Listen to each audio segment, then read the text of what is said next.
তো কেমন আছো? চলে এলাম দুপুরবেলা। এই দেখো ঘড়ি এখন সবে 12টা 15। আমার দাদাভাই খেয়ে নেবে। আর আজকে সেরকম কিছু করিনি, আজকে খুব সিম্পল রান্না। দেখো তোমাদের দেখাই। এই দেখো, তোমরা কে কদিন খেয়েছো জানি না।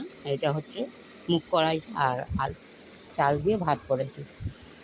নুন ছড়িয়ে দিচ্ছি, বা নুনটা কম হয়েছে কি জানি না, দাদা খেলে বুঝবে। আর তার সাথে এই দেখো বড়া, এইটা বড়াটা খেয়ে রাখো, বড়া করেছি। আর নুন ঠিক আছে। আর এইটা আলুর চকা, এটা আলুর চকা পেঁয়াজ শুকনো লঙ্কা ভেজে তার উপরে কড়ার মধ্যেই তুমি আলুটা আমি ইয়ে করেছি।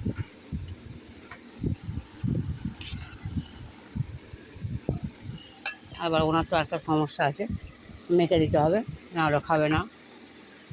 আলুগুলো শুধু শুধু খেয়ে নেবে, আর ভাতটা খাবে, ভাতটা শুধু শুধু লাস্টে খাবে।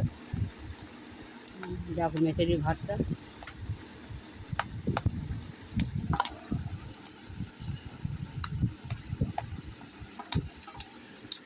এটা এই যে ঠান্ডা ঠান্ডা ওয়েদারে এই ভাতটা খুব ভালো লাগবে। যারা গ্রামের লোক আছে, যারা অনেকেই আছে যারা এটা খেতে পছন্দ করে, আমিও যেহেতু এখন গ্রামে বাস করছি, ভালোই লাগে খেতে গরম গরম। আর এখন দেখছি এখনও ধোঁয়া উঠছে, এইসবে করেই দাদাভাইকে দিয়ে দিচ্ছি। একটা গরম গরমই ভালো লাগে। কেমন লাগছে? হ্যাঁ, একটা আলু ভাজা নেবে? আলু ভাজা চামচটা দাও, না ঢেলে দিচ্ছি পাতে। হুম, এটা ওর বোন পাঠিয়েছে আলু ভাজা, আর একটু মাছের ঝোল পাঠিয়েছে। ওটা হয়তো এই যে খাবে না উনি। এই দেখো মাছের ঝোল, এই একটা মাছ দেখা যাচ্ছে, এই যে এই দেখো মাছ, এই দেখো মাছ। যা হোক, ওই দিতে এইসব ভালো লাগবে না, দেখা যাক উনি কী করে, খাই কি না খাই জানি না। আজকে দুপুরবেলা এই আমাদের খাওয়া দাওয়া। তা খুব সিম্পল খাওয়া, কিন্তু খুব সুন্দর মুখরোচক। এটা যদিও সচরাচর আমরা খাই না, এটা ঠান্ডা ঠান্ডা ওয়েদারে খুব ভালো লাগবে। নুন নুন সব ঠিক আছে তো? আর এই মাছের ঝোল খাবে না? হ্যাঁ, ভালো করে বলো। মাছের ঝোল খাবে না? ও খাবে না, তা ওইটা খাও। একটু বড় ভাজা কেটে কেটে খাও, বড় ভাজা। এর সাথে একটুখানি আম তেল দিলে ভালো হয়, কিন্তু উনি তো ওনায় খাবে না। আম তেলও আছে, যেটা উনি খাবে না। আর বন্ধুরা, আবার পরশু দিনই ধরো শুক্রবার দিন আবার আমার বেরোতে হবে একটা অফিসে যাব আমি। আর আমি ফিরবো হয়তো ওই দিনকে শুক্রবার, ভিডিও করতে পারবো না, কেন আমি সকালেই বেরিয়ে যাব। আসবো সেই রাতে। যাব টালিগঞ্জে, মানে আমার বাপের বাড়ির জায়গায় যাব, কিন্তু বাপের বাড়িতে যাব না আমি। যাবো একটা আমার নিজের দরকার আছে ওখানে, ওই দরকারটা সারবো, সেরে ঘরে ফিরতে ফিরতে আমার রাত হবে। যাও, আর কি বলবো, আজকে সিম্পল খাওয়া দাওয়া। সবাই দেখছে দাদাভাই, একটু একটু করে খাও, একটু একটু করে খাও, আর ভাত খাও, তবে ভালো লাগবে। মজা লাগছে তো? হ্যাঁ, কেন?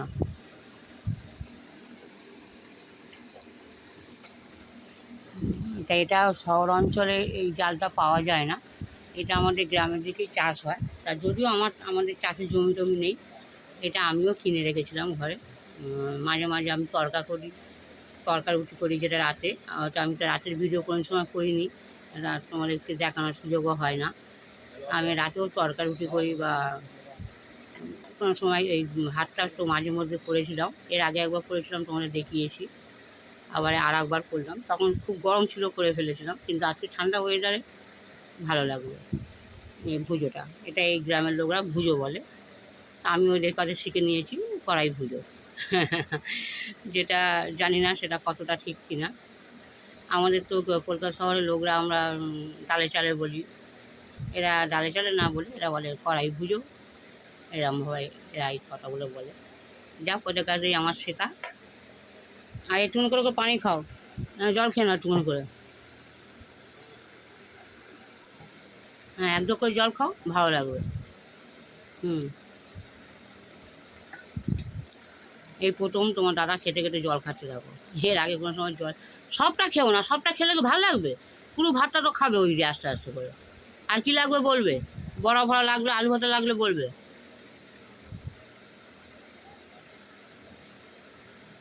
আবার আজকে আমাদের আবার একটা নিমন্ত্রণও আছে, যেহেতু একটু পরে আমাদের সব ভাত তরকারি দিয়ে যাবে।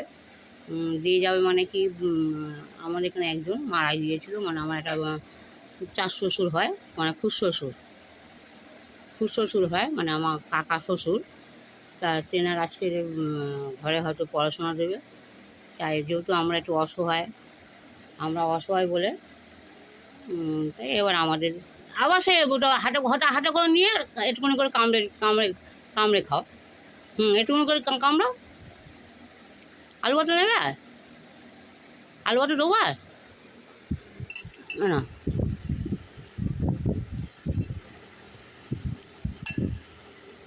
মাখি দাও। মাখি নিলে কি কেন বলো বন্ধুরা, ও পুরো আলু ভাতাটা পুরোটাই খেয়ে নেবে, খেয়ে আবার সেই শুধু ভাত খাবে। বড়াটাও ভেঙে দিই যাতে সব ভাতের সাথে খেতে পারে, তবে ভালো লাগবে। শুধু ভাত খেতে গেলেও তো ভালো লাগবে না।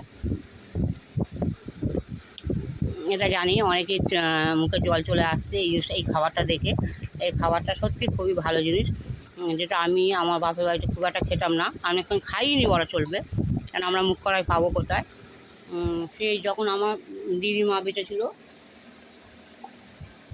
তখন আমার দিদিমা নিয়ে আসতো। আমার বাবা খুব পছন্দ করতো এই মুগ কড়াইয়ের ডাল। আমার বাবা নিজে গরম করে কড়াই মানে হালকা ভেজে উনি পিড়েতে বস্তা বিছিয়ে গুঁড়ো করতো, আমার মনে আছে। সে অনেক বছর আগের কথা, ধরো আজ থেকে না হলেও 30 বছরের বেশি। যাও কথাগুলো আমার মনে আছে, ভালোও লাগে সেসব কথা চিন্তা করতে। সেই সময় মা আনতো, তবে বাবা ডাল করতো আমাদের, তবে এরমভাবে রান্না আমার মা কোনো সময় করেনি।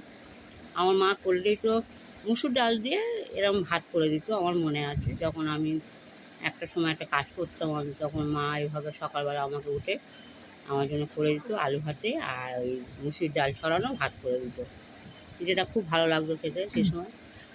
খেয়ে নাও, পেট ভরে খাও, একটুখানি করে জল খাও একটুখানি করে।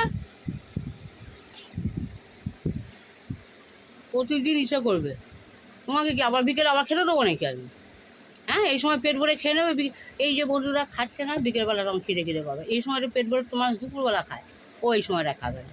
ও যে বাচ্চাদের মতন হয়ে গেছে, এবার তুমি গালে তুলে দাও, ওটা ওইটুকুনিও খেয়ে দেবে। হ্যাঁ, ওইটুকুনিও খাবে, কিন্তু নিজের হাতে নিজে যতটা পরিমাণ মতন আমি খানা দিয়েছি তো অল্প, যে বাবা অনেক দিয়েছি সে তো না। যাক বন্ধুরা, যেটা বলছিলাম, সেই সময় আমার দিদিমা আনতো, তবে আমার বাবা খুবই পছন্দ করতো ওই মুগ কড়াইয়ের ডাল। আর এখন আমি এই ফতেপুরে এসে এই ডালটা দেখছি, কড়াইটা। তবে আমি কিনে রাখতাম আমি তরকা খাওয়ার জন্যে। আর মাঝে মাঝে এই ভাতটাও করতাম। ভালো খাও না, অল্প করে খাও, একটুখানি করে জল খাও না, ভালো লাগবে। কতটা ভাত দেখো বন্ধুরা, দেখো তুমি, এগুলো খারাপ লাগে না বন্ধুরা? এইসব চাল আমার কিনতে হয়, এই চালগুলো কিনতে হয়, এগুলো ফ্রিতে আসে না। খাও অল্প করে খাও। দেখো যে বন্ধুরা, তুমি সবটা ভাতটা নষ্ট করবে। যাকে বন্ধুরা, সবাই ভালো থেকো, আর দোয়া করো যাতে আমরাও একটু ভালো থাকতে পারি। সবাইকে বাই।